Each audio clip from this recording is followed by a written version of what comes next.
हर हर महादेव। नमस्कार। मेरे YouTube channel श्रद्धा में आप सभी लोगों का हार्दिक स्वागत है। उम्मीद करती हूँ कि आप सभी सुखी और स्वस्थ होंगे, भगवान की भक्ति में व्यस्त होंगे। आइए जानते हैं आज इस वीडियो के माध्यम से शिव महापुराण संहिता 2 के पंचम खंड के 91वें अध्याय के बारे में, जिसमें बाणासुर के आख्यान के बारे में बताया गया है। व्यास जी बोले, हे सनत कुमार जी, अब आप मुझे बाणासुर को शिव जी द्वारा अपना गढ़ बनाने की कथा सुनाइए। तब व्यास जी की इच्छा पूरी करने हेतु सनत कुमार जी ने कहना आरंभ किया। वे बोले, हे महामुने, जैसा कि आप जानते ही हैं कि ब्रह्मा जी के ज्येष्ठ पुत्र वे मरीचि हैं और उनके पुत्र महामुनि कश्यप भी ब्रह्मा जी के परम भक्त थे। उन कश्यप मुनि की 13 सुंदर और सुशील कन्याएं हुई, जिसमें सबसे बड़ी का नाम दिति था और दिति की बड़े पुत्र का नाम हिरण्यकश्यप और छोटे पुत्र का नाम हिरण्याक्ष था। दिति के दोनों पुत्र महाबली, वीर और पराक्रमी थे। हिरण्यकश्यप को विवाह के उपरांत व्याहाद, अनुभाद, सभाद और प्रहलाद नामक 4 पुत्र हुए।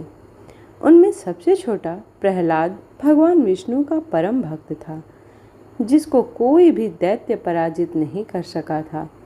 उसी का पुत्र विरोचन बहुत बड़ा दानी था।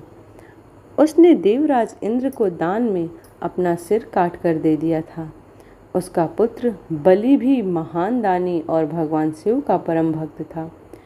बलि ने वामन रूप धारण करे आए भगवान विष्णु को अपनी सारी भूमि दान में दे दी थी। बलि का पुत्र औरस भी भगवान शिव का परम भक्त था। वह उदार, बुद्धिमान, सत्यनिष्ठ और दानी था। उस असुर ने अनेकों राज्य को जीतकर अपने साम्राज्य का विस्तार किया था। यही नहीं, उसने त्रिलोक की अधिपतियों पर भी बलपूर्वक अपना अधिकार स्थापित कर लिया था। उसने अपनी राजधानी सोड़ितपुर में बनाई थी। वहीं औरस, जो कि महाराज बलि का पुत्र था, बाणासुर नाम से विख्यात हुआ था। उसके राज्य में सारी प्रजा खुश थी, परंतु देवताओं का वह घोर शत्रु था। एक बाणासुर अपनी हजारों भुजाओं से ताली बजाकर और तांडव नृत्य करके भगवान शिव को प्रसन्न करके कोशिश करने लगा। भगवान शिव उसके नृत्य से प्रसन्न हो गए और उसके सामने प्रकट हो गए। उन्हें साक्षात अपने सामने पाकर बाणासुर प्रसन्नतापूर्वक महादेव को प्रणाम कर बोला, हे देवाधिदेव, हे करुणानिधान भक्त वत्सल शिव, आप मेरे राज्य के रक्षक हो जाइए। आप सदा अपने परिवार एवं गणों सहित मेरे नगर के अध्यक्ष बनकर प्रसन्नतापूर्वक यहाँ निवास करें।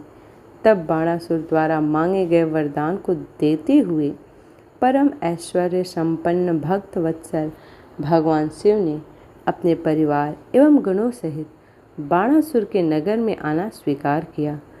तत्पश्चात भगवान शिव वहाँ निवास करने लगे। जब बाणासुर ने यह जाना तो वह तांडव नृत्य द्वारा उन्हें प्रसन्न करने लगा।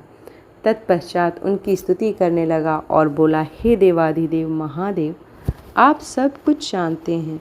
देवताओं में शिरोमणि आपकी कृपा दृष्टि पाकर ही मैं बलि हुआ हूँ। आपने ही मुझे 1000 भुजाएं प्रदान की हैं। भगवान, आप धन्य हैं। आप सदा ही अपने भक्तों पर कृपा दृष्टि रखते हैं और उनके दुखों को दूर करते हैं। इस प्रकार शिव महापुराण संहिता 2 के पंचम खंड के 91वें अध्याय का समाप्त होता है।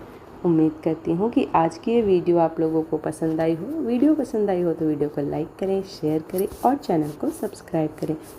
इसी प्रकार की पूजा पाठ और भक्ति भाव से जुड़ी हुई वीडियोस को प्राप्त करने के लिए चैनल को सब्सक्राइब करना ना भूलें। मिलते हैं अगले अध्याय में, तब तक के लिए हर हर महादेव।